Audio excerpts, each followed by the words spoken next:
Hello friends, make physics interesting में Pradeep sir का नमस्कार। लास्ट डे हमने कंडेंसर के कॉम्बिनेशन के बारे में जानकारी पाई है। उसमें हम सीरीज कॉम्बिनेशन का इफेक्टिव कैपेसिटेंस निकाला है। आज हम पैरेलल कॉम्बिनेशन का इफेक्टिव कैपेसिटेंस निकालने जा रहे हैं। जैसे ही हमने कंडेंसर का पैरेलल कॉम्बिनेशन लिया तब इफेक्टिव कैपेसिटेंस कैसे पा सकते हैं हम। अगर दो कंडेंसर्स, तीन कंडेंसर्स पैरेलल में कनेक्ट किया तो किस तरह से हम इफेक्टिव कैपेसिटेंस निकालते हैं, उसका फार्मूला डिराइव करने वाले हैं। देखिए बच्चों, मैं तीन कंडेंसर लेता हूं जिनका कैपेसिटेंस C1 है, C2 है और C3 है। ऐसे अलग अलग कैपेसिटेंस वाले तीन कंडेंसर लेंगे और उसको पैरेलल में कनेक्ट करेंगे। तो पैरेलल कॉम्बिनेशन किसे कहते हैं? जब मेनी कंडेंसर्स में सिर्फ दो जंक्शन कॉमन जब होते हैं तब उन्हीं सबको पैरेलल कॉम्बिनेशन में है ऐसे कहा जाता है। तो चलिए बच्चों, हम तीन कंडेंसर ले रहे हैं। एक है C1 कैपेसिटी वाला, दूसरा है C2 कैपेसिटी वाला और तीसरा है C3 कैपेसिटेंस वाला। तो इन तीनों को अगर हम दो जंक्शन कॉमन दे रहे हैं, एक जंक्शन का नाम B है और दूसरा जंक्शन जो कॉमन है तीनों में उसका नाम A लिया। तो इस तरह ये तीन कंडेंसर्स पैरेलल में कनेक्ट किया एक बैटरी के साथ।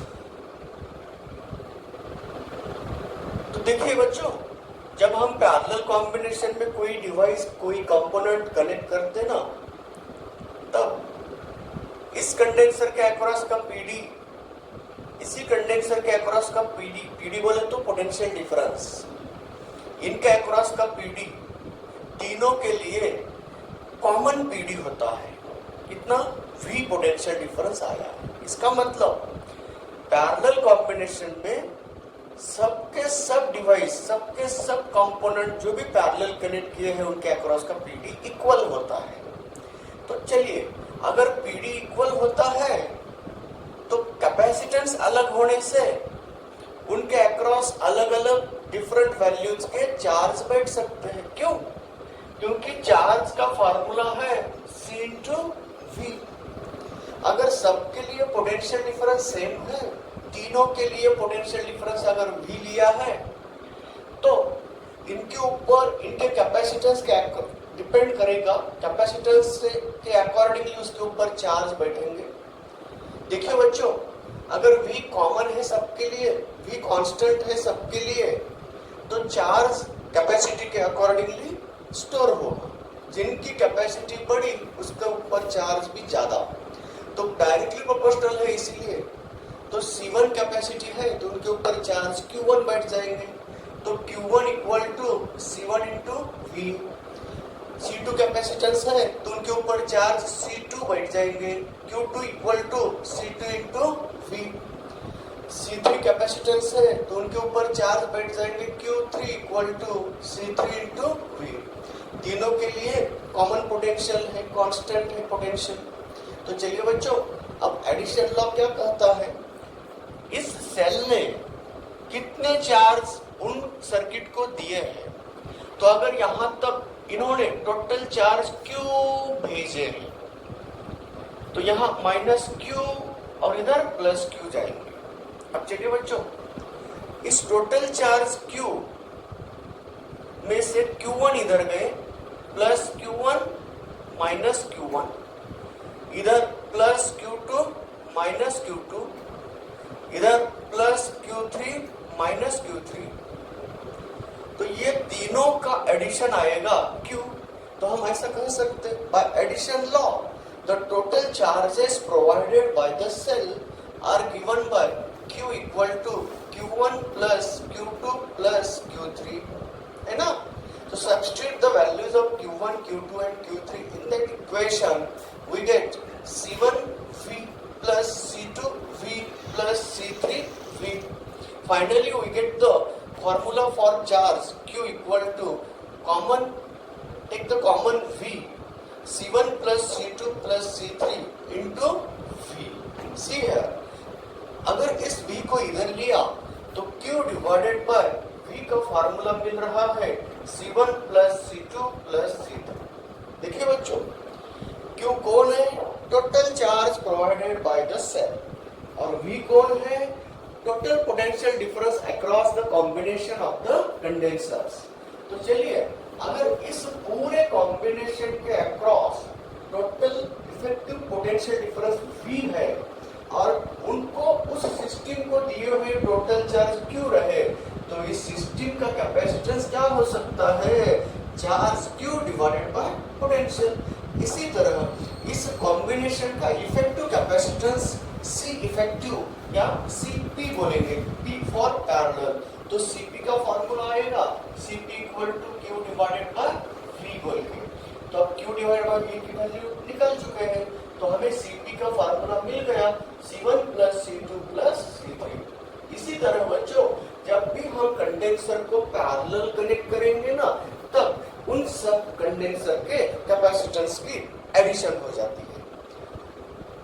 रजिस्टर का पैरेलल कॉम्बिनेशन और रजिस्टर का सीरीज कॉम्बिनेशन जैसे हमने करंट इलेक्ट्रिसिटी में पढ़ाया ना, उसी तरह यहाँ कैपेसिटेंस का, मगर रेजिस्टेंस का और कैपेसिटेंस का उल्टा कॉन्सेप्ट होता है.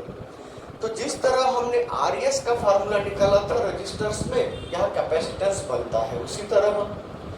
और जिस तरह RP का फार्मूला था वह यहाँ RS बन चुका था, यहाँ CS बनेगा. चलिए बच्चों, पैरेलल कॉम्बिनेशन का इफेक्टिव कैपेसिटेंस निकालने में हम सफल हुए हैं. अब हम उसको जनरलाइज करके अलग अलग एटीट्यूड से देखना चाहते हैं. उससे हम किस तरह से इसका आधार लेकर हम किस टाइप के प्रॉब्लम सॉल्व कर सकते हैं.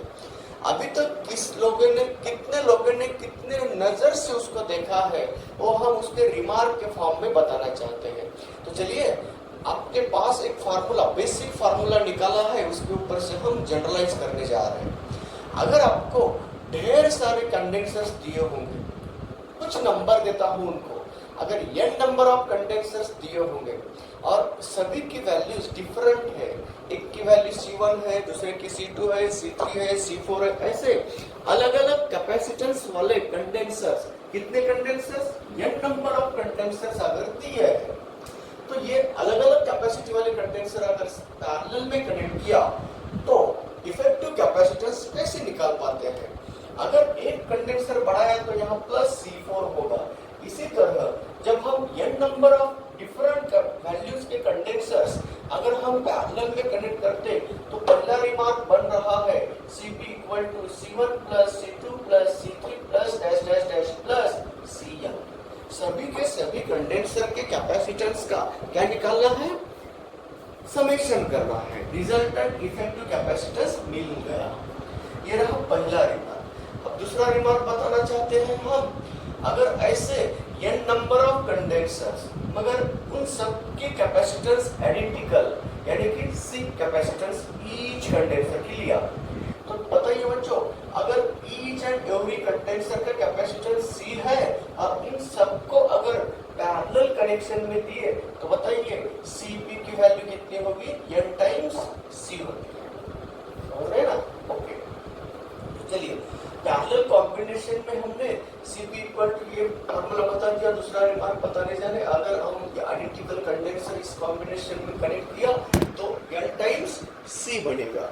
इसी तरह बच्चों, हमने क्या किया, यहाँ पे Cp जनरलाइज फार्मूला बना रहे हैं. अगर n नंबर ऑफ कंडेंसर का फार्मूला है, n नंबर ऑफ कंडेंसर्स अगर हमने सीरीज कनेक्ट किया, पैरेलल कनेक्ट किया होता, तो इफेक्टिव वैल्यू इस तरह से आती है. अब चलिए आगे निकलेंगे. देखो बच्चों, इस प्रकार का कॉम्बिनेशन हम कब यूज कर सकते हैं? ओके, तो चलो, कभी कभी लॉजिकली हम आंसर बता सकते हैं. आपको अगर 3-4 कंडेंसर्स दिए हैं, सोचिए बच्चों, आपको एक प्रॉब्लम पूछ रहा हूं मैं, उसका आंसर कोई कैलकुलेशन, बिना कैलकुलेशन आपको देना है, थोड़ा सा कंसेप्चुअल जाना है, थोड़ा सा अक्ल लगाना है वहां पे। देखिए बच्चों, अगर मैंने बोला 4 कंडेंसर्स ले रहा हूं, एक का कैपेसिटेंस है 10 माइक्रोफैराड, दूसरे का कैपेसिटेंस है 50 माइक्रोफैराड, तीसरे का कैपेसिटेंस है 100 माइक्रोफैराड और लास्ट फोर्थ वाला कैपेसिटेंस है 150 माइक्रोफैराड। और क्वेश्चन कर रहा हूं, what is the effective capacitance when these 4 condensers are connected in parallel combination? और ऑप्शन में दे रहा हूं that 80 माइक्रोफैराड, 120 माइक्रोफैराड, 250 माइक्रोफैराड और 10 माइक्रोफैराड। तो ऐसे अगर कुछ हमने वैल्यूज दी ऑप्शन में, तो आपको अक्ल लगाने, कंसेप्ट बोले तो वहां लॉजिकल आंसर देना है, कॉमन सेंस यूज करना है, बताइए। तो इसीलिए इसका आंसर क्विक फास्ट निकालने के लिए कॉमन सेंस बना रहा हूं आपके दिमाग में, वह है कंसेप्ट, उसको रिमार्क करो। चलिए बच्चों, C1, C2, C3 और CP, इनके कंपैरिजन में CP कैसा होगा, किस तरह की उसकी वैल्यू होगी? तो मैं पूछना चाहता हूं, क्या CP C1 से बड़ा होगा या छोटा होगा, C2 से बड़ा होगा या छोटा होगा, C3 से बड़ा होगा या छोटा होगा? तो कॉमन सेंस कहता है CP इस कॉम्बिनेशन में जो भी बड़ा है ना, बड़े से बड़ा होता है। तो चलिए ये कॉमन सेंस यूज करेंगे। तो यहाँ हम निकालने जा रहे हैं CP is always greater than the largest value in that combination, ये रिमार्क बन रहा है हमारा। तो इसी तरह बच्चों, पैरेलल कॉम्बिनेशन में जितने भी कंडेंसर्स है ना, तो उनमें से जो बड़ा है ना, बड़े से बड़ा कैपेसिटेंस मिलता है पैरेलल कॉम्बिनेशन का इफेक्टिव कैपेसिटेंस। तो इसी तरह आप बोल सकते हो, इन दिए हुए ऑप्शन में सबसे बड़ा कितना कैपेसिटेंस है, 150 माइक्रोफैराड। बिना सोचे कैसे बताना, वो बता रहा हूं। तो इनमें से 1, 2, 3, 4, इनमें से सबसे बड़ा 150 है। तो दिए हुए ऑप्शन में 150 से ज्यादा कौन सा है, उसको चुनो और राइट कर दो, करेक्ट आंसर आ सकता है। तो इसीलिए बिना कोई कैलकुलेशन, थोड़ा सा कॉमन सेंस के भी कुछ न्यूमेरिकल्स, कुछ प्रॉब्लम्स पूछे तो ये कॉमन सेंस होता है। तो चलिए बच्चों, ये तीसरा रिमार्क हुआ और आखिरी रिमार्क हम बताना चाहते हैं। तो इस तरह का कॉम्बिनेशन आप कब यूज करते हैं, कब जरूरत होती है इस तरह का कॉम्बिनेशन, पैरेलल कॉम्बिनेशन हमें कनेक्ट करने की? तो अब मैं कहना चाहता हूं, आपके सामने एक सिचुएशन क्रिएट हुई है, आपके सामने एक प्रॉब्लम, समस्या खड़ी हुई है। कैसी समस्या है? As a technician, as an engineer, आप जब वर्क फील्ड पे काम करते हो, तो उस वक्त ऐसी समस्या बन सकती है कि तुम्हारे सर्किट का कैपेसिटेंस बहुत ही कम हो गया है because of temperature variation, dielectric material थोड़ा सा इम्प्योरिटी होने से, डाइलेक्ट्रिक का कांस्टेंट बदलने से, टेम्परेचर का इफेक्ट उसके डाइलेक्ट्रिक के ऊपर होने से कुछ कैपेसिटेंस बदल जाते हैं ऑटोमेटिकली कुछ दिन के बाद। तो अगर उस सर्किट का कैपेसिटेंस रिक्वायर्ड वैल्यू से कम हुआ, कितना हुआ, 10 माइक्रोफैराड हुआ, सोचिए, एक फॉर एग्जांपल बता रहा हूं, अगर 10 माइक्रोफैराड कैपेसिटेंस मिल गया है आपके सर्किट में और आपको चाहिए 1000 माइक्रोफैराड कैपेसिटेंस से बड़ा कैपेसिटी चाहिए, तो अब सोचिए बच्चों, आपको कितने वैल्यू से बड़ा चाहिए, 1000, तो डायरेक्टली 1000 माइक्रोफैराड का कंडेंसर उसके पैरेलल में जोड़ दिए। तो जैसे ही हम 1000 माइक्रोफैराड का कंडेंसर अगर 10 माइक्रोफैराड कैपेसिटेंस के पैरेलल में कनेक्ट कर दिए, तो हमें आने वाला जो भी रिजल्टेंट कैपेसिटेंस है वह 1000 से बड़ा मिल जाएगा। तो इसीलिए हम यहाँ रिमार्क बताना चाहते हैं, in order to increase the capacitance of the circuit up to any extent, up to any large value, we have to connect the large value capacitance in parallel with the small value capacitance. आपको large value capacitance को parallel connect करना है, जो कि हम capacitance बढ़ा सकते हैं। इस तरह बच्चों सीरीज कॉम्बिनेशन हमने कल पढ़ाया, आज हमने पैरेलल कॉम्बिनेशन के ऊपर कुछ रिमार्क बताए, बेसिक फार्मूला निकाल दिया। ये हुआ basic knowledge regarding the parallel combination of condensers. तो चलिए ये दो तरीके का नॉलेज लेंगे सीरीज एंड पैरेलल का। अब हमें प्रॉब्लम सॉल्व करने में कोई दिक्कत नहीं आ सकती है। तो चलिए हम जो जेईई मेन में और नीट में जैसे एग्जाम में आए हुए क्वेश्चन को हम अटेंड करने जा रहे हैं। तो आज का हमारा पहला क्वेश्चन बन सकता है, what is the effective value of condenser, what is the value of capacitance of the condenser when the dielectric material of dielectric constant K is inserted between the parallel plates of a capacitor। तो अगर dielectric constant K वाला material जब हम parallel plate के बीच में डालेंगे तब उस कंडेंसर की नई कैपेसिटी क्या होगी। तो इस तरह के प्रॉब्लम्स कंप्लीट फिलिंग के प्रॉब्लम होते हैं और पार्शियल फिलिंग के प्रॉब्लम होते हैं। अगर हमने पैरेलल प्लेट के बीच में जो भी स्पेस है पूरी की पूरी स्पेस अगर हमने के डाइलेक्ट्रिक कांस्टेंट वाले डाइलेक्ट्रिक मटेरियल से भर दी तो उसका कैपेसिटेंस क्या होता है। पार्शियल फिल किया तो उसका कैपेसिटेंस क्या होता है। कंडक्टिंग मेटल से अगर पार्शियल फिल अप कर दिया तो कैपेसिटेंस क्या होगा। अगर हमने उसके बीच का स्पेस पूरे कंडक्टर मेटल से भर दिया, मेटेलिक स्लैब डाल दिया तो क्या होता है। डाइलेक्ट्रिक स्लैब डाल दिया तो क्या होता है। और दोनों पैरेलल प्लेट को वायर से जोड़ दिया तो क्या होता है कैपेसिटेंस। इस तरह से हमें प्रॉब्लम पूछे गए हैं अभी तक आए हुए नीट और जेईई मेन के एग्जाम्स में। तो इसीलिए बच्चों आज हम उसी प्रॉब्लम की समस्याएं और वो प्रॉब्लम कैसे पूछे जाते हैं उसके बारे में जानकारी लेने वाले हैं। तो आज पहला प्रॉब्लम बना रहे हम, effect of capacitance of the parallel plate condenser of a dielectric slab of thickness T। अगर हमने डाइलेक्ट्रिक स्लैब डाला है कितने थिकनेस का, T थिकनेस का, जिसका डाइलेक्ट्रिक कांस्टेंट कितना है, K है।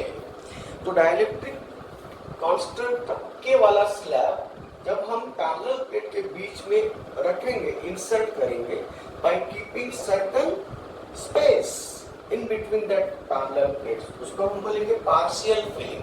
चलिए बच्चों पहले हम क्या करेंगे, सिंपल वाला एक प्रॉब्लम लेते हैं। तो प्रॉब्लम ऐसा है, what is the effective capacitance of a condenser when number A space between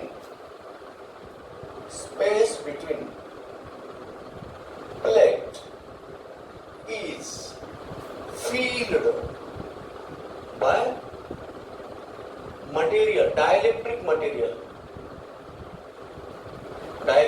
material of dielectric constant K। तो इस मटेरियल से अगर पूरी की पूरी स्पेस भर दिए तो क्या होगा। चलिए देखो बच्चों ये है हमारा पैरेलल प्लेट कंडेंसर है ना। तो इनके स्पेस जितने भी स्पेस है वह स्पेस अगर हमने डाइलेक्ट्रिक कांस्टेंट K मटेरियल से भर दी होती तो कैपेसिटेंस कितना होता है। तो आपको पता है अगर इसमें एयर होती तो एयर का कैपेसिटेंस हमने बता दिया, A epsilon naught divided bye T। कौन है ये है एरिया ऑफ द प्लेट और D कौन है, स्पेस बिटवीन द प्लेट। पूरी की पूरी स्पेस अगर हमने dielectric material of constant K से भरी है तो नया कैपेसिटेंस क्या होगा, उसको हम C मीडियम बोलेंगे या C डाइलेक्ट्रिक भी बोल सकते हैं। तो डाइलेक्ट्रिक में का कैपेसिटेंस कितना होगा, सिर्फ बदलेगा कौन, यहाँ एप्सिलॉन नॉट की जगह आएगा K टाइम्स एप्सिलॉन नॉट। तो फार्मूला बन गया ये। तो हम ऐसे लिख सकते हैं C dielectric divided by C air, compare कर रहे हैं हम ना। तो इनको इससे डिवाइड कर दिए तो A cancel, epsilon not cancel, D भी कैंसल हो सकता है। तो अब के टाइम्स के बचेगा। तो बताओ बच्चों, नया कैपेसिटेंस कितना हो रहा है? के टाइम्स बढ़ रहा है। अगर हमने 8 डाइलेक्ट्रिक कांस्टेंट वाला अगर मटेरियल पूरी तरह से भरा होता तो कैपेसिटेंस 5 गुना बढ़ सकता है। तो एयर का कैपेसिटेंस अगर हमने बोल दिया इतना है, तो उसमें डाइलेक्ट्रिक कांस्टेंट के वाला मटेरियल डाल दिया तो नया कैपेसिटेंस कितना हो रहा है? तो नया कैपेसिटेंस के टाइम्स सी एयर हो रहा है। समझ रहे ना? अगर हमने 2 डाइलेक्ट्रिक कांस्टेंट वाला मटेरियल भर दिया तो कैपेसिटेंस दोगुनी होगी, डबल होगी। 4 डाइलेक्ट्रिक कांस्टेंट वाला अगर मटेरियल भर दिया तो कैपेसिटेंस 4 टाइम्स हो गया। इसी तरह सिंपल प्रॉब्लम बनाया था। अब चलिए बच्चों उल्टा पूछता हूं मैं। अगर एक कैपेसिटेंस का कैपेसिटेंस, एक कंडेंसर का कैपेसिटेंस है 80 माइक्रोफैराड, जब उन दोनों प्लेट के बीच का मटेरियल भरा हुआ था 8 डाइलेक्ट्रिक कांस्टेंट वाले मटेरियल से। एक कंडेंसर है, उनके पैरेलल प्लेट में 8 डाइलेक्ट्रिक कांस्टेंट वाला मटेरियल भरा हुआ था। तब उनका कैपेसिटेंस 80 माइक्रोफैराड मिला था। अगर उस मटेरियल को हमने निकाल दिए तो नया कैपेसिटी क्या होगा? तो बताइए, कम होगा या बढ़ेगा? तो रेशियो से पता होता है। तो अगर डाइलेक्ट्रिक कैपेसिटेंस पता है तो एयर का कैपेसिटेंस निकालना है, तो सी एयर बोले तो डाइलेक्ट्रिक कैपेसिटेंस को के से क्या करेंगे? तो डिवाइड करेंगे। आपको दिया है सी डाइलेक्ट्रिक 80 दिया है और के 8 दिया है, तो 80 को 8 से डिवाइड कर दिए तो कितना कैपेसिटेंस मिल गया? 10 माइक्रोफैराड कैपेसिटेंस वाला। इसी तरह जब हम पैरेलल प्लेट के बीच के अगर डाइलेक्ट्रिक मटेरियल को रिमूव करेंगे तो कैपेसिटेंस क्या होगा? डिक्रीज होगा। अगर उसके बीच के स्पेस को अगर डाइलेक्ट्रिक मटेरियल से भर रहे हैं हम तो उसका कैपेसिटेंस बढ़ेगा।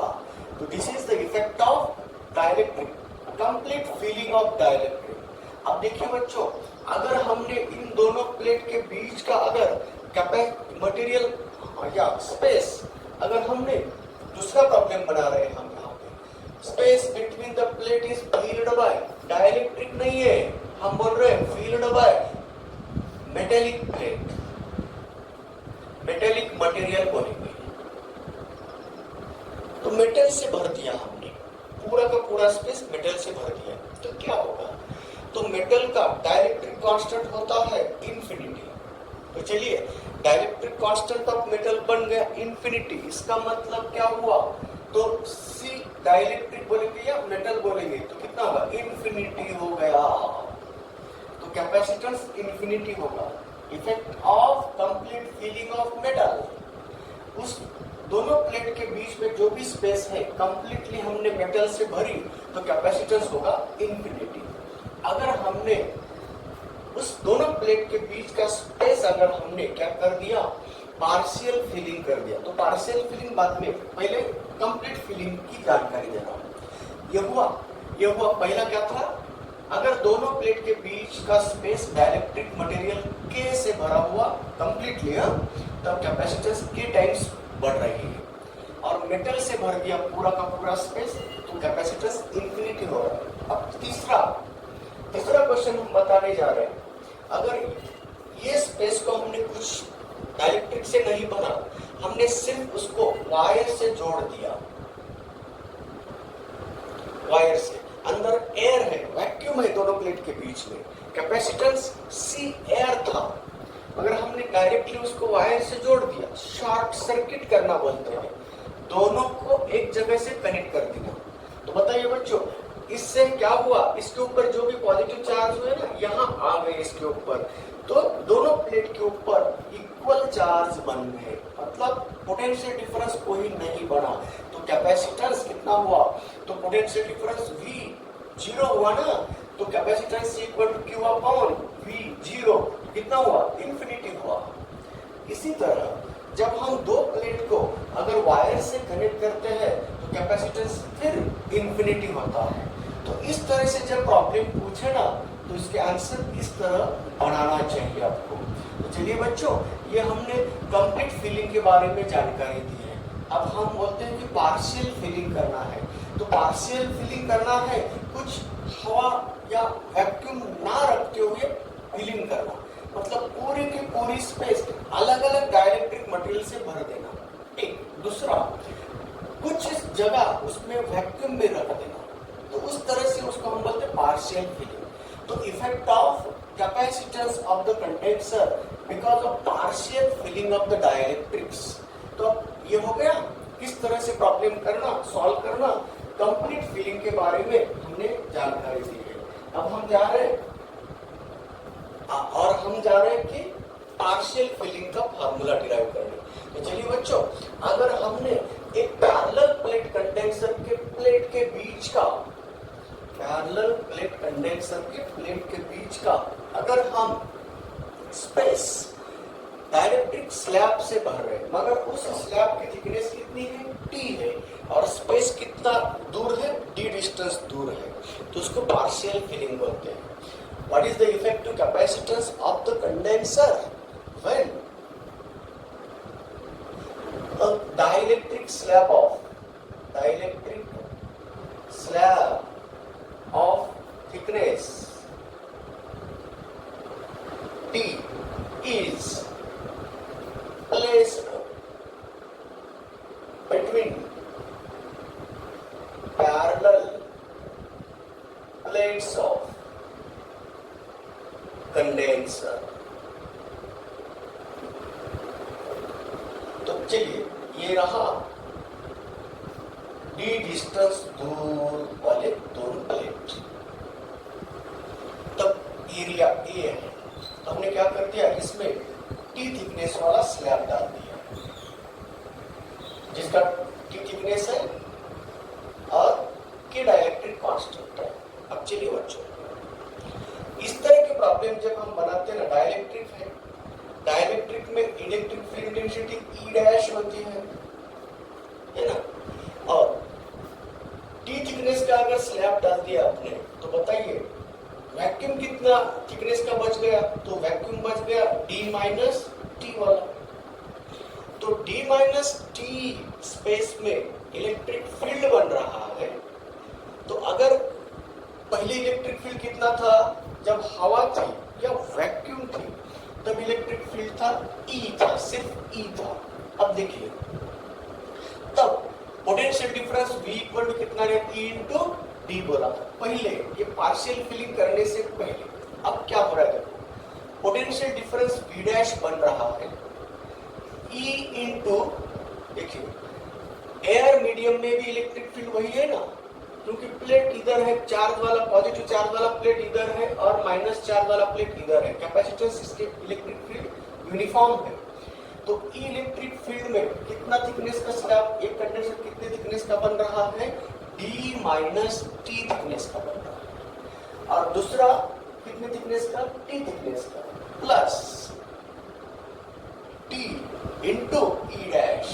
देखिए बच्चों, अभी इलेक्ट्रिक फील्ड इंटेंसिटी का फार्मूला आपको पता है, electric field intensity between the parallel plate condenser का फार्मूला है E equal to sigma upon epsilon naught. Sigma surface charge density बोलते हैं, उसको हम ऐसे भी लिख सकते हैं Q upon A epsilon not. जब एयर मीडियम थी तब इलेक्ट्रिक फील्ड इंटेंसिटी का फार्मूला इस तरह लिख सकते हैं।